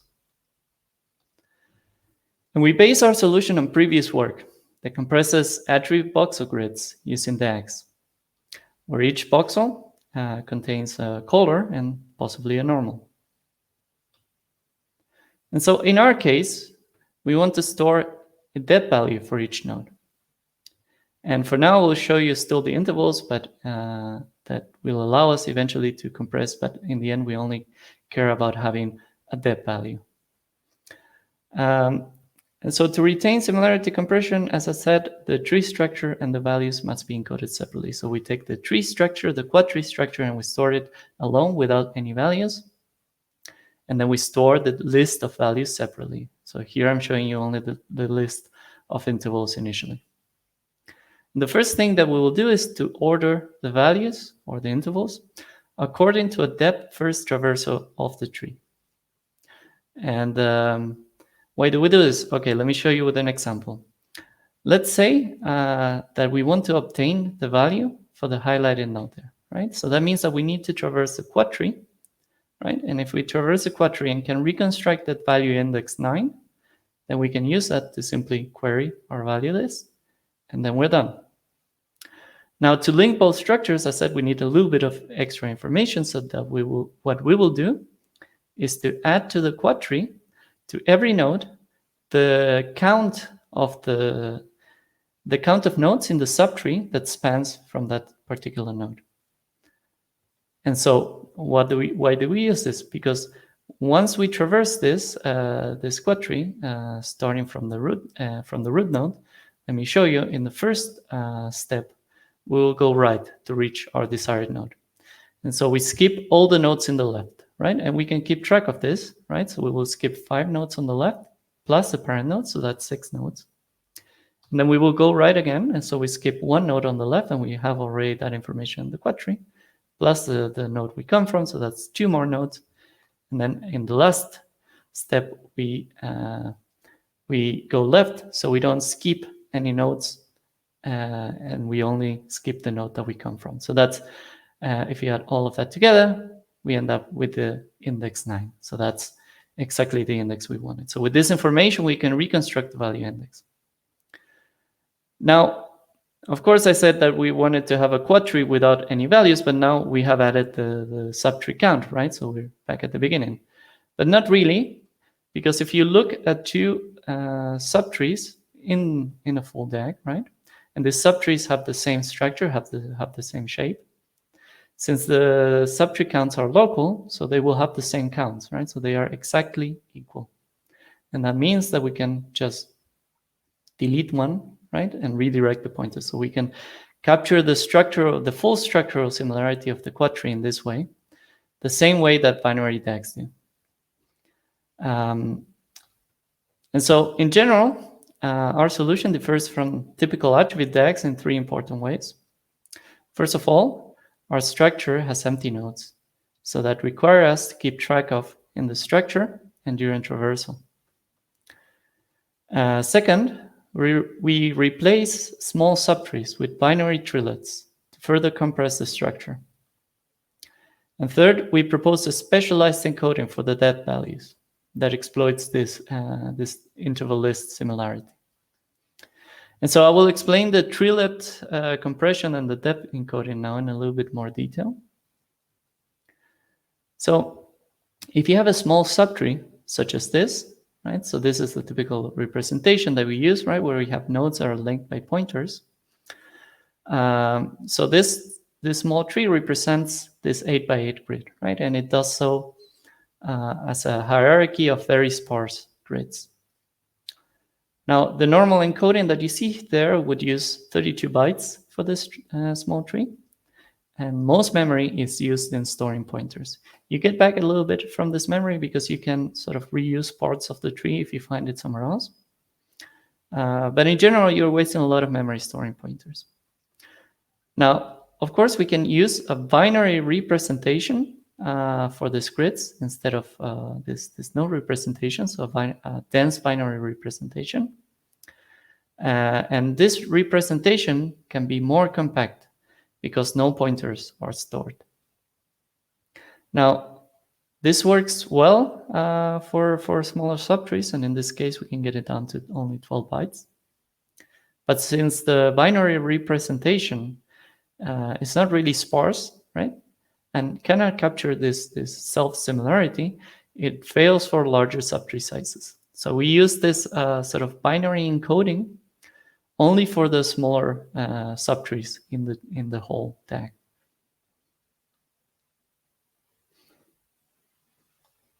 Now, we also want to create a compressed value list or a compressed representation for the interval list. So basically, we want to be able to retrieve from a list of intervals, given an index, one value that falls within the corresponding interval.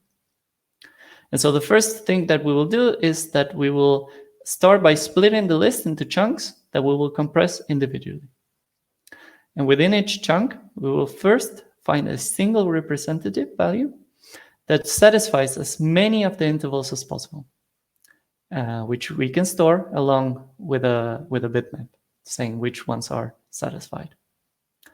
We then store the rest of the values in a factorized encoding using this very simple formula, where we store 2 shared factors per chunk and a very low bitrate integer per value. So in the end, we end up with a fixed size chunk list that points to a variable sized integer factor list. And so in the end, querying the structure is very simple, right? So we have on one side the DAG structure that we traverse, and from that we obtain a value index. And on the other side, we have the compressed representation for the depth values, which we query with that value index to obtain the reconstructed depth value. So let's take a look a little bit on how well this performs in practice. So compression rates for our structure are roughly 20 to 50% better than the next best representation, which are merged multi-resolution hierarchies, or MMH. So the numbers here are all in megabytes. So these are 2 examples of very large scale scenes where we need only around 16 megabytes, as you see there, to encode a 256K resolution shadow map. And that would be uncompressed 256 gigabytes. So our method needs roughly 40% less memory in this case than using MMH. And build times are roughly as fast as previous work, which go from a few milliseconds for 4K resolution to roughly a minute for 256K resolution. And these are examples of a bit smaller scenes where we can capture very fine shadow details, such as the tree branches or the bones from the skeletons. And our solution, again, is the better option in terms of compression. And even for the hairball scene, which is a typical stress test with lots of very detailed geometry, our solution can compress the shadow information to roughly half the size of computing methods and brings down really huge shadow maps to a very manageable size for GPU memory. Now, evaluation times for a single value per pixel roughly matches multi-resolution hierarchy speeds, which is roughly half a millisecond at full HD resolution. For PCF filtering, evaluation is a bit slower, or at around 1 millisecond for 3x3, and 3 milliseconds for 5x5 filters. Since evaluation is hierarchical, you don't need very big filters. And these times are fast enough for real-time evaluation, but we are keen on seeing how to improve these numbers. And so we empirically found that replacing subtrees of height 4 or less with a binary representation treelet achieves the best compression rates. So encoding larger treelets is less efficient because they're not sparse, as we said, and we can not reuse parts of the DAG. Also for the chunk sizes for the depth list, the value list, we analyze what is the best chunk size to use. And smaller chunk sizes require us to store very large amounts of floating point factors. But if we go to larger chunk sizes, they contain very diverse intervals. So we need larger integer factors. So the sweet spot is around 32 to 64, and we choose length 32 because evaluation is a little bit faster. And so to conclude, we presented a new shadow map compression method that combines the strength of the previous state-of-the-art work. And we achieved up to 50% better compression rates. We introduced binary trillets and a specialized step value compression scheme. And we retain real-time evaluation rates, even for hierarchical PCF filtering. And as future work, as we said, we can look into how to improve evaluation times, but also the impact of advanced tag encodings that can capture, for example, symmetry, or that can create smaller pointers. And so with that, I thank you and open to questions, of course. Thanks a lot, Leonardo. So please, everyone, if you have questions, you can cue to the mic and ask your question, or you can use the bar on the left. In the meantime, let me ask one or two questions. Toward the end of the paper, you mentioned that symmetry can be used to go further. Can you elaborate a little bit on that? Like, how do you use symmetry to improve on the compression ratio or performance at evaluation time?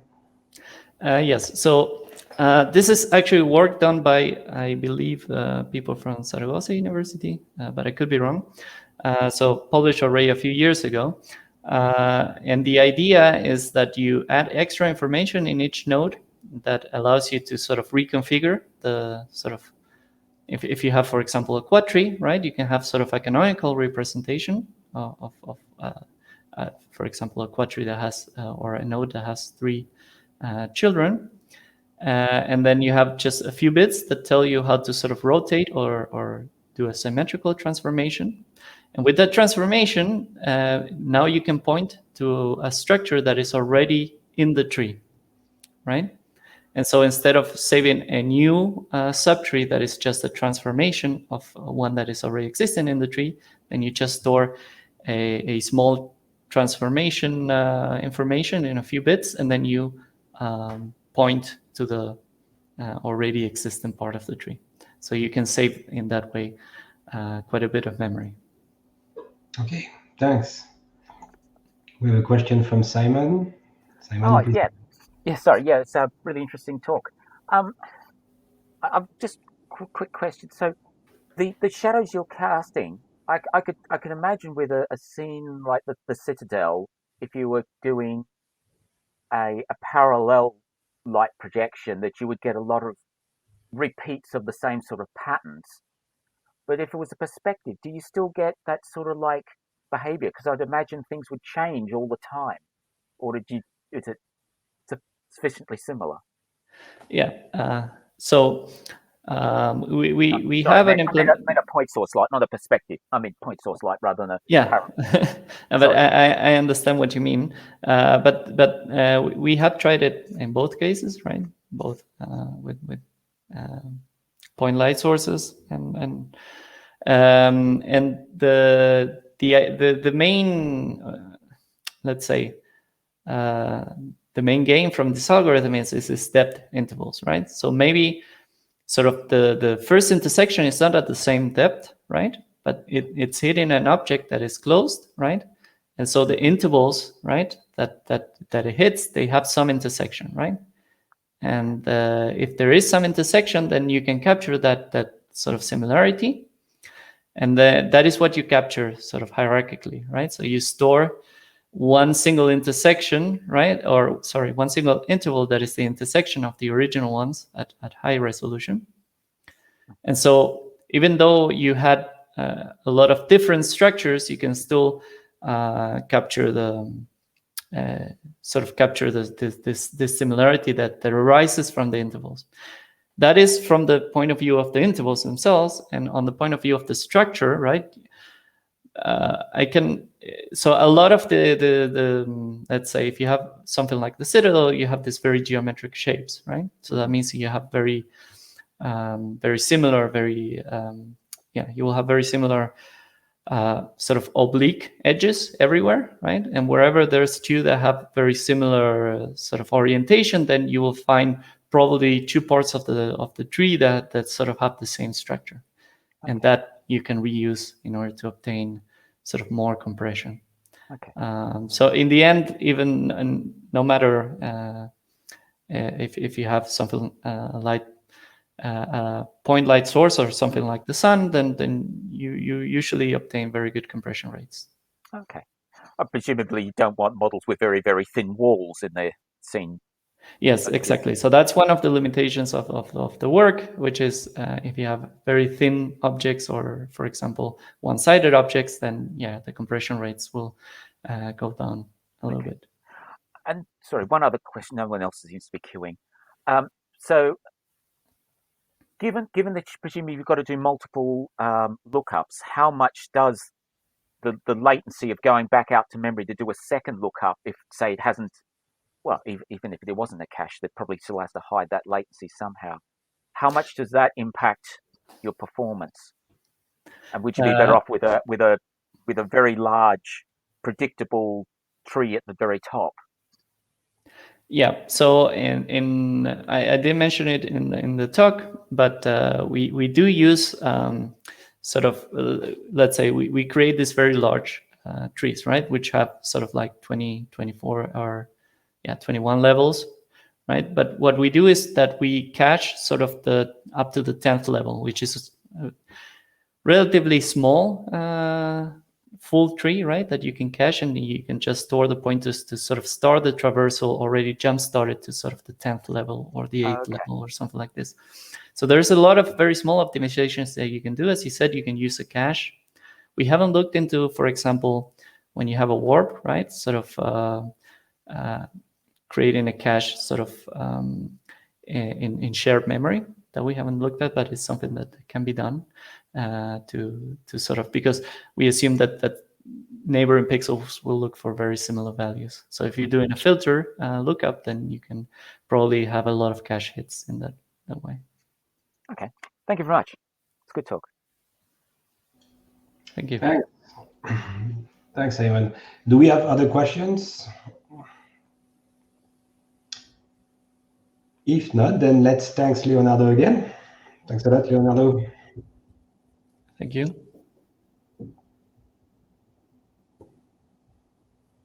The next paper will be a recording. So for the Kersten, please do not activate your camera and mic during the video. Just turn it off and then turn it on to answer the question. So the paper is titled Compression and Rendering of Textured Point Clouds via Sparse Coding. The authors are Kersten Schuster, Philipp Trettner, Patrick Schmitz, Julian Shakib, and Leif Kobelt. And Kersten will answer the questions after the video. Yeah, thank you. Hi, my name is Kersten Schuster, and welcome to my presentation on our work about compression and rendering of textured point clouds via sparse coding. Using a 3D laser scanner and a digital camera, real-world scenes can be captured as a combination of three-dimensional points and a set of high-resolution photos, while the photos typically make up most of the total acquired data. After some pre-processing, the captured scene can be reproduced by expanding the points to little disks and texturing them with portions from the photos. To expand a point to a so-called splat, a 3D normal is necessary that can be computed by fitting a plane to close-by points within a small neighborhood. In some cases, defining a radius per splat can be desirable, for example, to account for a non-uniform point density in the input dataset. Another optional attribute is a clip line that enables aligning splats to geometric features like edges. It can be defined as a two-dimensional line in the tangent plane of the splat. If the geometric splat data is not compressed or quantized, tens of bytes are consumed per splat. For the texture data, we need to store all texels, for example, with 3 bytes per pixel if we consider uncompressed low dynamic range sRGB data. Additionally, we typically want to store mipmaps, which add another 33% of data. For the actual rendering, we also need to store the correspondence between point and texture, as well as the projection matrices that perform the actual mapping. Now let's have a look at a specific example without considering any compression, clustering, or quantization. The dataset was captured in the interior of the Aachen Cathedral and consists of roughly 71 million points. For each point, a position, normal, radius, clip line, and texture index are stored, which sums up to roughly 3 gigabytes. Furthermore, the dataset contains 441 photos for texturing the splats. Including mipmaps, uncompressed texture data is approximately 16 gigabytes, which amounts to a total of almost 19 gigabytes. So what about compressing the textured splat clouds? There are many algorithms for compressing colored splat clouds, for example, through storing them in octrees or sparse voxel-directed acyclic graphs. However, we do not know of any algorithm that enables compression and rendering of textured splat clouds. Now, if we think of the memory requirements of our specific dataset, compression of texture data seems to be most important, and we should focus on that. The first idea that comes to mind is block compression, where a fixed size block, for example 4x4, is compressed with a small amount of data like 64 or 128 bits. As an example, the famous DXT1 compression or BC1 compression encodes 2 quantized color endpoints and 16 2-bit indices to approximate the block content. By that, it achieves a compression ratio of 6. By allowing for different block partitions and multiple color endpoints, the BC7 compression yields higher quality but has a decreased compression ratio of 3. While there are many more block compression algorithms, they are either comparable to those two in terms of compression ratio or lack the hardware support on desktop cards. Adapting to the texture content in a global fashion enables us to achieve even higher compression ratios. Inspired by the conventional texture compression, we also compress blocks of uniform size. But instead of acquiring those blocks in texture space, we consider resampled splat textures as blocks. For that, we project all splats on the input textures and resample their individual texture portions at a fixed resolution. Note that we always consider splat textures to be square, so that later mipmap creation is facilitated. For the fine rendering, only a circular portion is used. So instead of compressing 441 textures, we compress 71 million textures. While this produces much more data at first, it enables us to exploit similarities and eventually reach higher compression factors. Those 71 million splat textures can be decomposed into their average color and a linear combination of a few pre-learned dictionary atoms. While some splat textures need multiple atoms to be reconstructed adequately, others can be approximated by a uniform color. So the atom count, and therefore the number of texture fetches at rendering, adapts to the actual splat content and can be acquired via random access. Note that reconstructing the splats with a transform-based approach, like the discrete Fourier transform, would require much more coefficients and is therefore too expensive in our scenario. Here is a high-level overview of our method. Starting with our point cloud dataset, we begin by cutting out splats of uniform size. We learn a dictionary with a fixed number of entries, which we call atoms. The dictionary learning alternates between a coding step that finds sparse representations for all splat textures and a dictionary optimization that reacts to the current coding.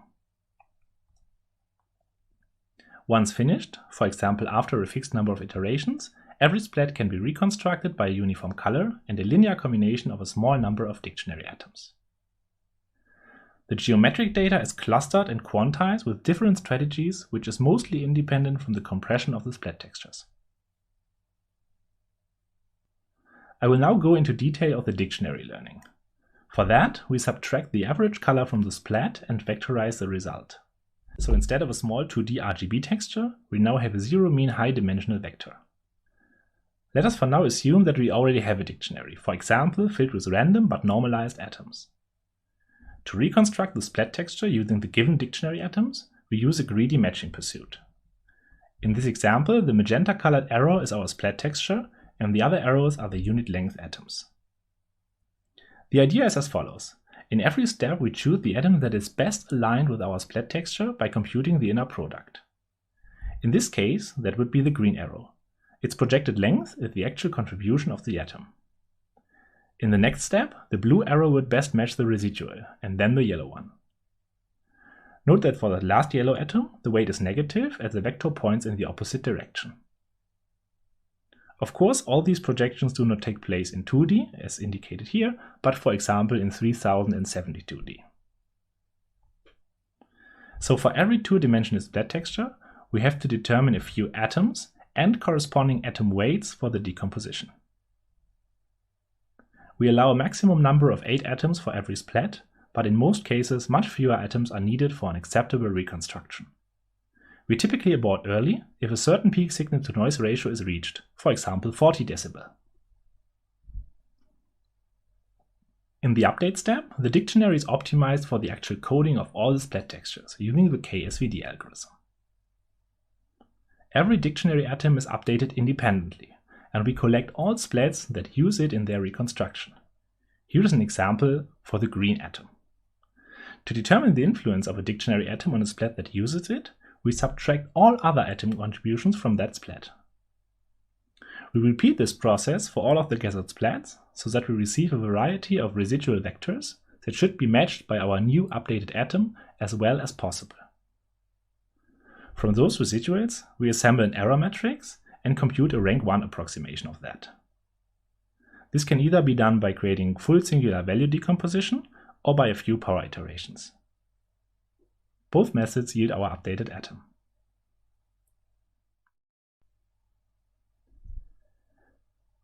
In our experiments, we created 3 different dictionaries, one with 8-bit, one with 12-bit, and one with 16-bit indices.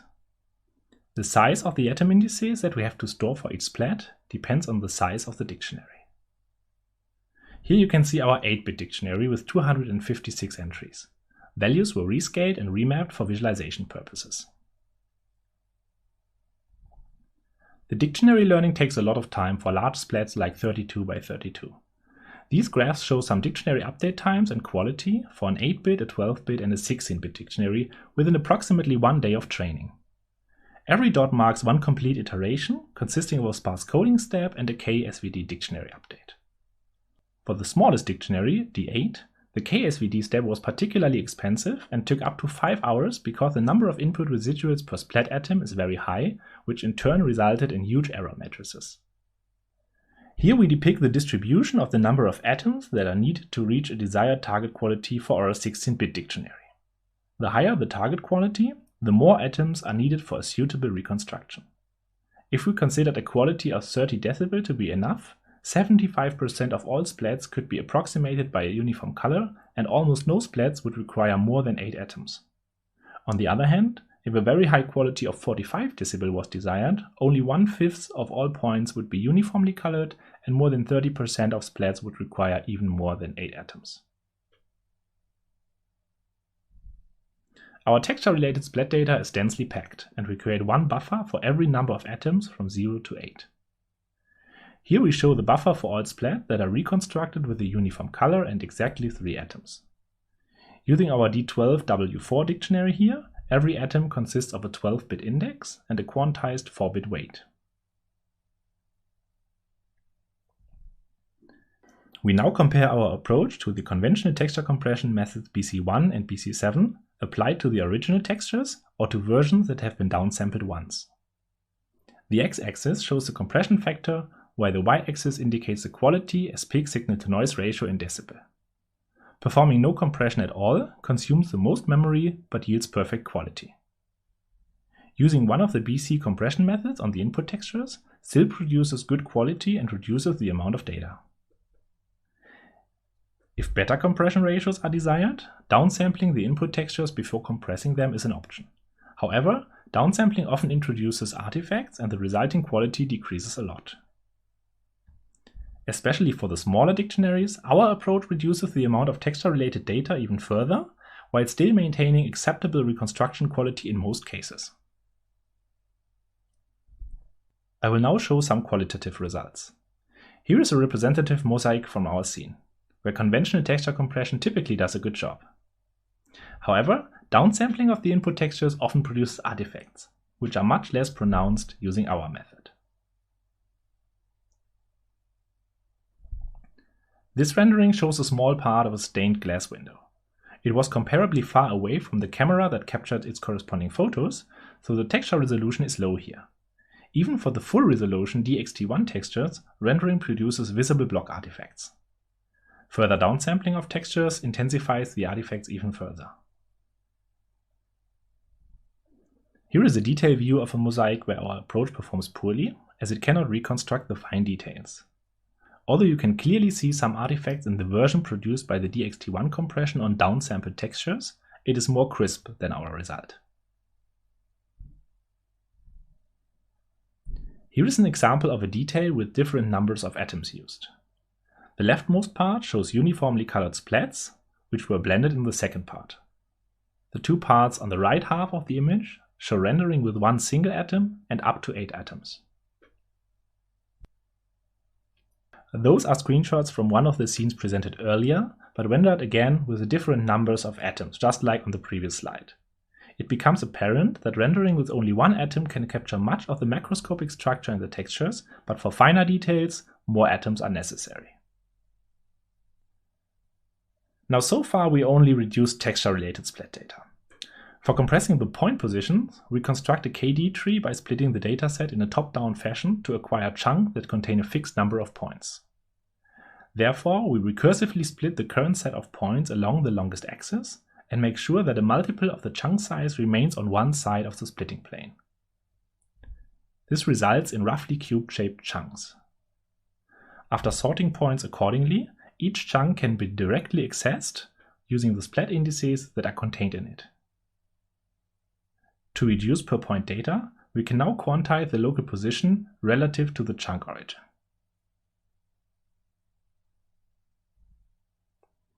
Here is an example for a scene decomposed into axis-aligned chunks. For every chunk, we store its origin, its dimensions, and a distribution of bits for those. Relative point coordinates are then stored with a precision that depends on the respective chunk dimension, but always consuming 24 bits in total for the 3 axes. Amortizing the chunk cost of 224 bits over all contained splats, we had an overhead of 1.75 bits per point, resulting in less than 26 bits per splat position altogether, instead of the original 96 bits. By that, we introduce an error that on average is less than 1% of the splat diameter. We obtain memory-efficient splat normals using the octahedron normal vectors method. Points on a unit sphere are projected to an octahedron, which is unwrapped in the 2D plane. The resulting 2D points are quantized to 16 bits and can be transformed back to 3D normals in a vertex shader. The tangent space clip lines are encoded as a 2D line equation that is quantized to 12 bits. All in all, normals and clip lines consume 28 bits per point if tightly packed, or 32 bits with a 4-byte alignment. Now let's again have a look at the memory consumption of the uncompressed dataset. In contrast to that, the chunk data, the relative positions, and the quantized normals and clip lines consume approximately 500 megabytes, which corresponds to a compression factor of 6. The per splat color, atom indices, and weights, as well as all atoms in the dictionary, amount to about 600 megabytes for the 12-bit dictionary, creating a total of 1.1 gigabytes.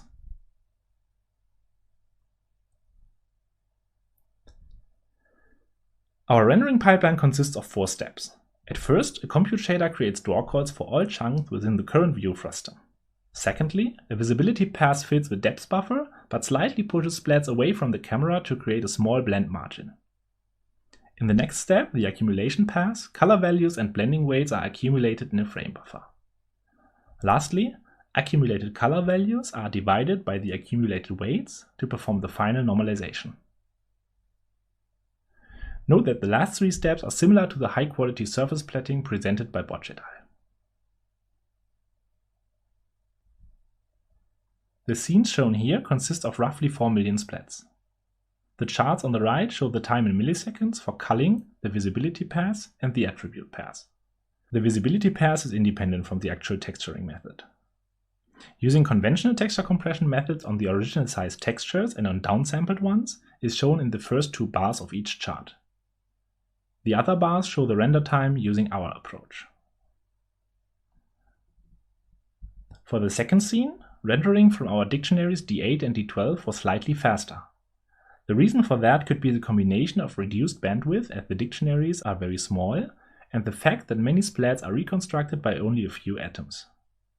In areas where many atoms are used, performance is typically worse, as the number of texture fetches is higher. Our largest dictionary, D16, was always significantly more expensive than the other two. Including mipmaps, it consumes approximately 270 megabytes, which do not fit into the faster GPU caches, which could explain the increased cost. This is a screenshot of the second scene from the previous slide. The right part of the image shows the number of atoms that were used for each splat using our 12-bit dictionary. As is indicated in blue, many areas are approximated by a uniform color, which does not need any texture fetch at all. This could at least partially explain why our method can be faster than conventional rendering in some cases. I will now point out some limitations of our method and potential directions for future work.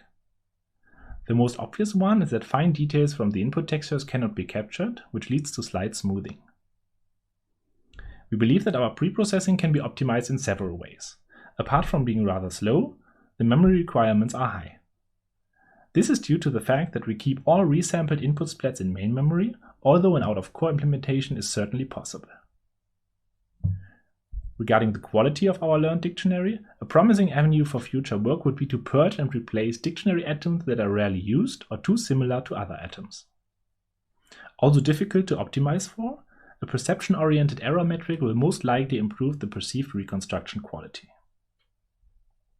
So far, we mainly focused on memory reduction, and the rendering performance could be greatly improved, for example by adding a level of detail system with an adaptive splat radius. For that, splat cutouts from the quarter levels would have to be added to the compression in the preprocessing step. Finally, we only evaluated our method on a single dataset, but it is very diverse and representative for a broad range of scenes. We have shown the viability of dictionary-based compression of textured splat rendering. Using quantization and sparse coding techniques, we can store and render a scene of 71 million textured splats using only 1.1 gigabytes of video memory for geometry and texture data, which amounts to less than 16 bytes per splat. The splat texture data is compressed using dictionary learning, which creates sparse representations by exploiting the self-similarity in the data. As rendering is done via splat blending, and dictionary atoms have a high pixel density, many typical compression artifacts do not occur or are concealed. However, using reasonably sized dictionaries, small features are not captured, and the rendered results are not as crisp as in the conventionally rendered point clouds. This concludes my talk. Thank you very much for your attention.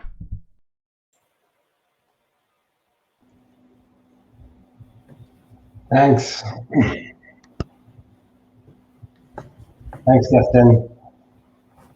So please cue to the mic if you have a question. We have a first question in text by Omar. Let me read it. How well does the method deal with scanners' characteristic degrading depth resolution along Z? Good question. Yeah, so the method the scanner we used performs actually quite well at distances of up to, I think, 500 or 600 meters. And the actual resolution in along Z, so in depth was like, I think 3 to 5 millimeters or centimeters, something like that. So, well, our method does not do anything about that. It tries to kind of replicate the actual input cloud. So, yeah, what you could ask is how good is the quality of the quantization of our positions? And yeah, that is actually, so it was actually quite good in my opinion. So as I said before, it's less than 1% of the splat diameter. The splat diameter was actually 40 millimeters. And yeah, and we didn't see any artifacts there. So I hope that answers your question. I hope too. Kersten. It looks to be like the framework that you're having is more general than just for rendering. So I was wondering if you were thinking about using it for processing the point cloud, because it looks like there is a lot of knowledge shared in the dictionary that could be used to, I don't know, filter the point cloud or actually filter the texture or do super resolution or things like that. Well, to be honest, I actually never thought of that. So the storyline is actually like this. We were having this enormous data set, and at first, well, I couldn't even render it on a more or less contemporary graphics card. And well, we wanted to, so we did all that, what we did. And so we started with compressing the textures because they make up most of the data. And then we did that, and we still had those 3 gigabytes of the positional data and the normals and so on. And then we compressed that. And actually, I never thought of of using that for the semantics or for filtering. But it's quite a good idea. Totally, because there is much insight that can be gained from that. Thanks, Kersten. Before giving the mic to Simon, I had another question. So right now, everything is tuned for natural images in the textures, but we start seeing learning mechanisms to reverse engineer material properties when doing 3D capture. So instead of natural images, you may end up with BRDF parameters, normals that are at a higher resolution than the one you estimate on your surface. How would your method scale to higher dimensional textures, basically? So, well, the dictionary that I would recommend was the 12-bit dictionary, and it's like, with including bitmaps, it's like, I don't know, like 12 megabytes in size. So the actual data that we have, the real amount of data that we are storing to kind of describe the textures is actually the splat data, which consists of the atom index and the atom weight. So if the dictionary would grow by a factor of 4, for example, that wouldn't really be a problem. So we could, you could have additional data in the dictionary, and that would only increase the size of the dictionary, which is really small right now, if you do not use the 16-bit dictionary, where it's 270 megabytes. Okay. Maybe to add a bit to that. Hi, Yeah. Philip here, co-author. I think it would actually work better when we first decompose it into BRDF parameters, because that decouples the incoming lighting from the surface parameter, which are probably a bit smoother than what we have now. So the compression might even look better in that case. That was my guess. Thanks. Okay, Philip got it. Nice. Simon, please go ahead. Hi. Yeah. So, I enjoyed the talk. I apologize, I haven't read the paper yet, but I was curious when you said you were doing SVD on something with 3,000 terms in it, and I was thinking SVDs, that's ON cubed. That must be very, very slow. What happened if you were just to use as like a fixed change of basis, like I don't know, some sort of linear wavelet or something like that? Would that then give you enough sort of like picking up the largest terms? Would that give you enough sort of flexibility without the actual setup cost of running SVD? Yeah, so that's a great question. I had this slide where I showed a small, reconstruction using discrete Fourier transforms, and so for example, we tried that. Wavelets might be even better. But they basically reflect off the edges and things like that. You don't get any local control. So that's just why I was kind of wondering. Kersten, correct me if I'm wrong, but we're not doing a full SVD, right? We only need the first singular value, which means we're doing power iteration, which is not cube. Okay. You're totally correct. So we are much faster than performing a full SVD. But I think we still have to perform a matrix multiplication, because we have this error matrix, and which is not square, and then we have to multiply the error matrix with its transposed, and this is actually this is the expensive part right now. Okay. So if you already have a nice dictionary, you only rely on the sparse coding step, and this is actually pretty fast, or comparably fast. Okay, sorry, just a quick. But if you're picking out the principal axis, at some point, I'm guessing you've got to remove that and then find the next major axis if you're going to have several of these atoms. So you're still going to be doing quite a few of those steps, aren't you? What do you mean? So right now we'll restrict Well, ourselves to I assumed you were trying to find, if you find the principle, if you had these atoms where one is like effectively the main sort of like representative, but then you're adding or subtracting other terms, they must be like the next most significant axis through your space. So presumably you're still doing a few of the steps to effectively do SVD, but stopping at, I don't know, eight terms. Yeah, we basically stop after 8 atoms, and we use a KD tree to speed up the search of the best representative, right, Kersten? Yes, totally correct. Okay, righto. Yeah, well, so I would actually love to use like 16 or 32 atoms, but if Esports says, okay, I would really like to have those 32 atoms, every one of those is a single texture fetch into the dictionary. And so for the 12-bit, maybe that's an interesting information. For the 12-bit dictionary, we have on average 2.56 atoms or texture fetches in the shader. So that's basically what it amounts to. Okay. And one more question, because my colleague wasn't going to, seems to be too shy to come on and ask questions. So you using S3TC because that gives you 4-bit per pixel compression, and not anything else because other things like ETC or ASTC is not available, I take it, on desktop machines. Yeah, we're not using any conventional texture compression. Oh, sorry. Okay. Yeah, that's basically the point. The only thing that we could compress after using our method would be the dictionary, and the dictionary is quite small anyway, so it doesn't make much of a difference. Okay. Oh, thanks very much.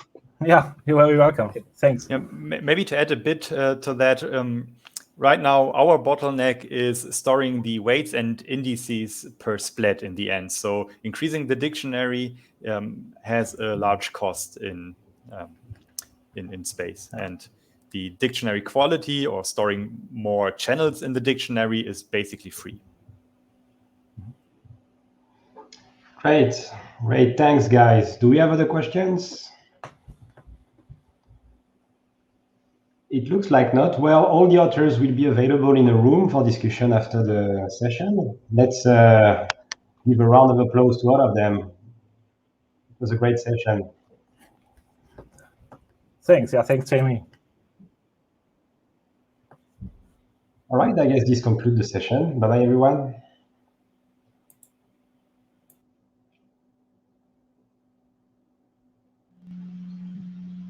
Hello. Thank you. It was a very interesting session with a lot of interesting discussion. Please remember to vote for the best paper award. Right now, we will have the poster session. So please visit the posters room in Hoye and interact with the poster authors. We also encourage you to vote for the best poster award. Thank you.